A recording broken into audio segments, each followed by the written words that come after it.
Welcome to Let Me Fix This. Enjoy the video. You begin by checking requirements and getting ready. Make sure your iPhone is updated and that you've verified Cash App identity. This avoids declines.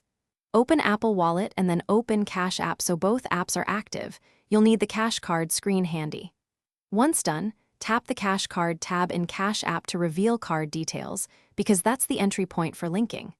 This quick prep stops interruptions and explains why verification speeds approval. You now add the Cash Card to Apple Wallet. In Cash App, select the Cash Card tab and choose Add to Apple Wallet. If you don't see it, tap the 3 dots for card details. When Wallet opens, review the card information. You may be asked to enter CVV, expiration, or a verification code to prove ownership. Approve by tapping Add, then authenticate with Face ID, Touch ID, or your passcode. This links the card securely to Wallet.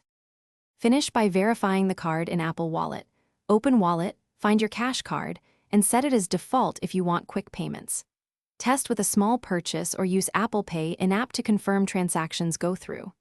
If the ad fails, make sure the Cash Card supports Apple Pay and that both apps are updated. Sometimes a restart clears temporary errors. If issues persist, sign out of Apple ID and sign back in, or contact Cash App support. Thanks for watching. If you found this helpful, don't forget to like and subscribe.